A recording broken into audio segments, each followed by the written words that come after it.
여기 뭔가요? 여기 가보신 분들 계시죠? 가보겠습니다. 제주도입니다. 저 삼방물사 같은데? 삼방산? 네. 제주도 삼방산 같아요. 오, 큰일 날 뻔했다. 와, 야, 지금 슬슬 어둑어둑할 무렵에 좀 빠르죠? 예, 이거 제한 속도가 50인가? 예, 그런데 좀 그거보다 빨라 보입니다. 네, 빠른데요. 자전거가 안 보이죠? 여기서 들어옵니다.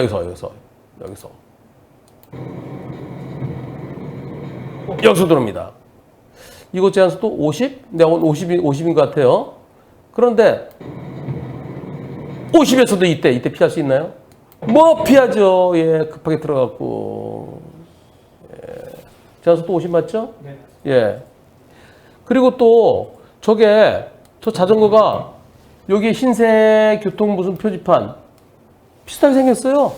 저 자전거인지 아닌지 잘 몰라요. 저 보세요. 건너편에 있는 표지판하고 비슷하잖아요. 요 표지판하고. 자전거라는 것을 미리 알 수도 없었고, 어스름해지고, 가로등도 없고, 밝은 것도 아니고 어두운 것도 아니고. 만약에 자전거를 부딪혔으면 어떻게 될까요?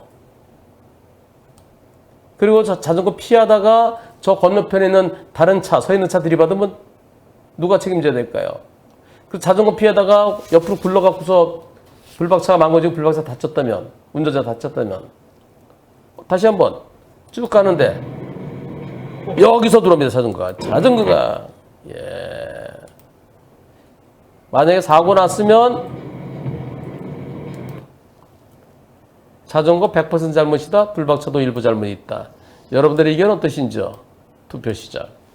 불박차가 속도는 50보다는 제법 빨라 보입니다.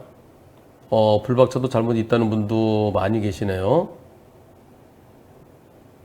예, 자전거 100% 잘못이다가 68%, 불박차도 일부 잘못 있다가 32%입니다.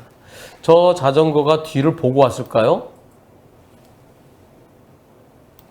요즘은 자전거에 거울도 없는 것 같아요. 옛날에 자전거에 거울이 있었잖아요. 근데 그 거울 잘 안 봐요. 고개를 돌려서 봐야죠.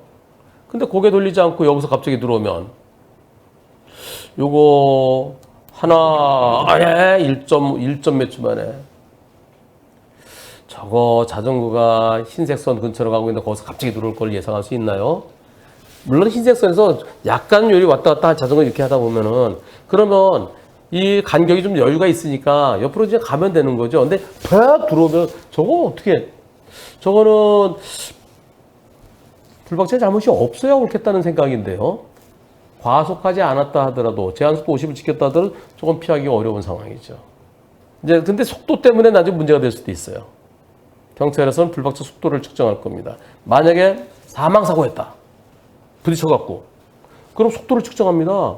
50도에서 만약에 불박차가 75다. 당신 과속이야. 처벌받아야 돼. 그러면 이제 그때부터 험난한 싸움이 시작되는 거죠.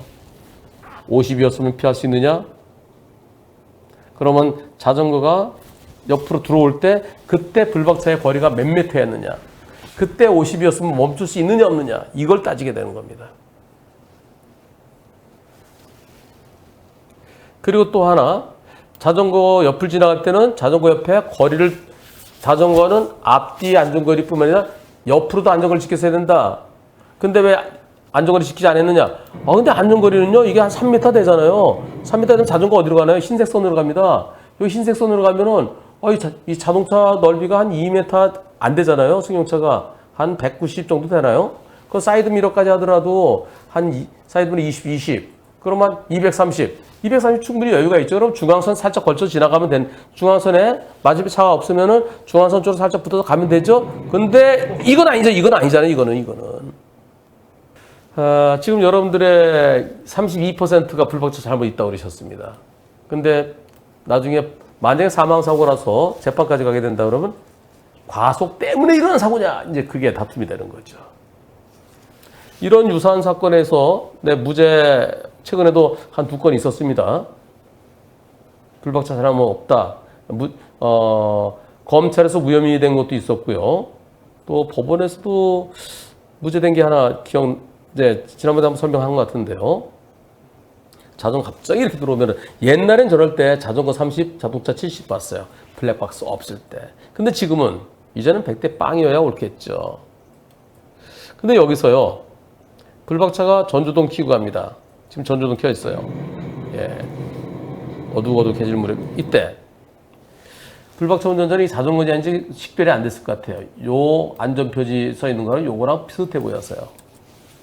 자전거 탈 때 자동차는 미등이 있습니다. 등이 보여요.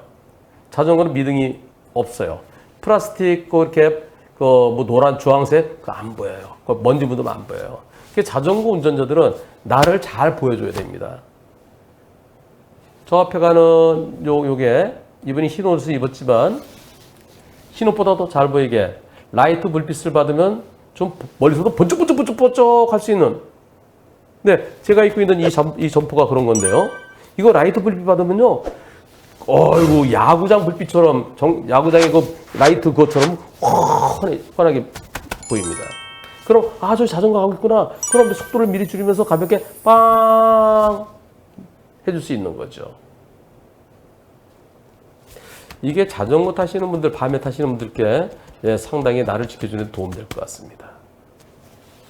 그리고 불박차 운전자도 제주도 차 없네, 앞에 가는 차도 없고 맞은편에도 차가 없네. 그렇지만 속도 내지 마세요. 저렇게 흰색이 도로에 있는 표지판처럼 보이는데 자전거가 갑자기 들어오는 경우도 있습니다. 운전자 보험 하면 누가 생각나시나요? 그렇죠. 저 한문철이죠. 대한민국 대표 운전자 보험 한문철의 초기 대응 플랜. 예전의 운전자 보험은 법원에 기소된 이후에만 변호사 선임비를 지원받을 수 있었지만 한문철의 초기 대응 플랜은 업계 최초로 경찰 조사 단계부터 변호사의 선임비를 지원받을 수 있게 만든 거 알고 계시죠? 특약 한 사고당 실손 비례 보상. 그런데 말입니다. 우리가 놓친 게 하나 있었습니다. 하 실장, 어제 맡은 그 형사사건 선임비하고 의견서 제출했죠? 변호사님, 그게 아직 그거 서둘러야 되는데. 변호사 수임료가 아직 안 들어왔습니다. 그 사건 경찰 조사 단계부터 변호사 선임비 지원해주는 운전자 보험 아니었나요? 그렇긴 한데요. 보험사에서 곧바로 선임료를 지원해주는 게 아니라서 의뢰인이 돈을 빌리러 다니느라 시간이 필요하다고 합니다. 아니, 보험도 가입되어 있는데 돈을 빌리러 다닌다고요? 이게 무슨 얘기죠? 지금까지의 운전자 보험은 내 돈으로 먼저 변호사 비용을 지급하고 나중에 보험사에 청구하는 구조였습니다. 하지만 갑작스럽게 큰 돈을 마련하는 게 쉽지는 않죠. 그런 경우에 대비하기 위해서 운전자 보험에 가입한 거 아니겠습니까? 바로 이 문제점 해결해야 되겠죠? 그래서 이번에도 저와 DB손해보험이 함께 만들었습니다. 한문철의 초기 대응 플랜은 변호사를 선임하는 즉시 선임비의 50%를 곧바로 지급합니다. 타인 사망, 중대법규 위반 중상의 1에서 3급 시 가입 금액 한도 내. 저 한문철이 제 이름을 걸고 만든 초기 대응 플랜 한 번 더 앞서가겠습니다. 지금 알아보시죠. 164-0070, 164-0070 빵! 보험계약 체결 전 상품 설명서 및 약관을 읽어보시기 바랍니다.